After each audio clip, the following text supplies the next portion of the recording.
નમસ્કાર. વેધર એનાલિસિસમાં આપનું હાર્દિક સ્વાગત છે. હું છું આપનો દોસ્ત ભાવેશ મેર. કેટલોક સમય પડશે હવે માવઠા?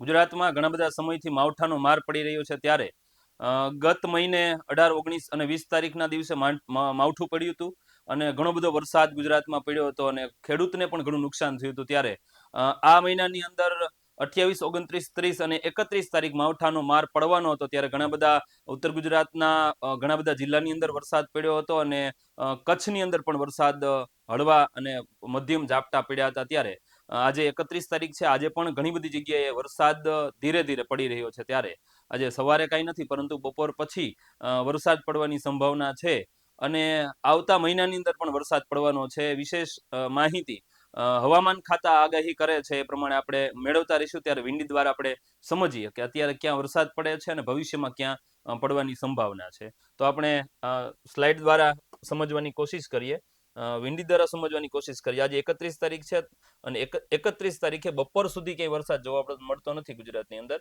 અને પછી બપોર પછી ઘણી બધી જગ્યાએ સૌરાષ્ટ્રમાં ને ખાસ ઉત્તર ગુજરાતની અંદર હળવા ઝાપટાથી અથવા તો ઓછો વરસાદ પડી શકે એવી સંભાવના છે.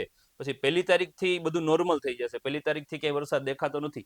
પછી 2 તારીખથી બીજી અપર એર સર્ક્યુલેશન સિસ્ટમ તમે જોઈ શકો છો. અહીંયાથી આ સિસ્ટમ આવે છે ધીરે ધીરે, અને કદાચ એ ધીરે ધીરે ગુજરાતની અંદર સિસ્ટમ આવશે તો 2 તારીખ અને 3 તારીખે ભારેથી અતિ ભારે વરસાદ પડવાની સંભાવના પણ આપણને દેખાઈ રહી છે. ત્યારે હવામાન ખાતાએ આગાહી કરી છે કે 2 તારીખ અને 3 તારીખ આ સિસ્ટમ ખૂબ મોટી છે અને વધારે વરસાદ લાવી શકે. ત્યારે 2 તારીખ 3 વાગ્યા પછી વરસાદ છે સૌરાષ્ટ્ર કચ્છ ની અંદર તમને દેખાઈ શકશે. અને ત્યાર પછી 3 તારીખ છે, 3 તારીખ સવારે હળવો વરસાદ હશે, પરંતુ બપોર પછી વધારે વરસાદ પડવાની સંભાવના છે. અને ખાસ કરી અને તમે 3 તારીખે 10 વાગ્યા પછી જોઈ શકો છો કે ગુજરાતની અંદર ઘણા બધા જિલ્લા, ખાસ કરીને દરિયાકાંઠાનો વિસ્તાર છે, સૌરાષ્ટ્રનો દરિયાકાંઠાનો વિસ્તાર છે, જુનાગઢ છે, વેરાવળ છે, એ જગ્યાએ વધારે વરસાદ પડવાની સંભાવના છે. તમે જોઈ શકો છો કે આ જે રેડ જે થઈ ગયું છે, વધારે અતિ વધારે વરસાદ પડવાની સંભાવના દર્શાવે છે. વેરાવળ છે, જુનાગઢ છે, કે ટૂંકમાં દરિયાકાંઠાના વિસ્તારમાં ઉના છે, બધી જગ્યાએ છે વરસાદ પડવાની સંભાવના છે.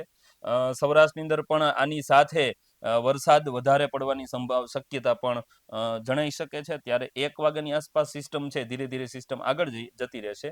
અને પછી 4 તારીખથી છે વરસાદ પડશે, પણ હળવો અને મધ્યમ વરસાદ પડશે. પરંતુ 2 તારીખ અને 3 તારીખ વધારે વરસાદ પડવાની સંભાવના છે ને અતિ ભારે વરસાદ પડવાની સંભાવના. કારણ કે 2 માવઠા અત્યાર સુધીમાં આપણે ફેસ કરી ચૂક્યા છીએ અને હવે પછી બીજો આ એક માવઠું છે એ 4 તારીખના દિવસે આવવાનું છે. ત્યારે અને એપ્રિલ મહિનો પૂરો થાય ત્યારે પણ વધારે એક માવઠાની હવામાન ખાતાની આગાહી છે.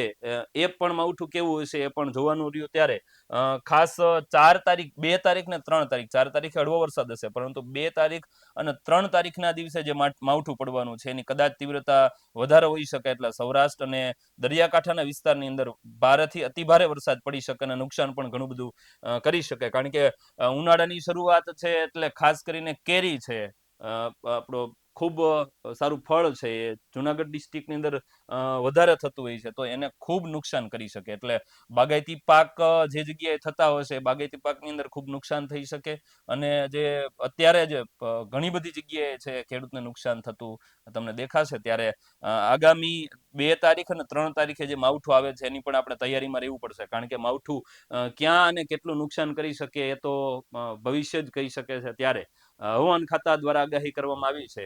હકીકત આ હવામાન ખાતા 24 કલાક પહેલા વાતાવરણ પલટો પણ લઈ શકે છે, પરંતુ હાલ અત્યારે જે અપર એર સર્ક્યુલેશન સિસ્ટમ છે, સિસ્ટમ ક્યાં આવીને અટકશે એનું કંઈ નક્કી નથી. ત્યારે 2 તારીખ અને 3 તારીખે માવઠાનો માર ફરી એકવાર ગુજરાતમાં પડવાનો છે. ત્યારે વિશેષ આપણે માવઠાની તૈયારી અથવા તો એનાથી ચેતતા રહીએ, જેથી કરીને આપણને નુકસાન ન થાય અને ખેડૂત નુકસાનથી બચી શકે.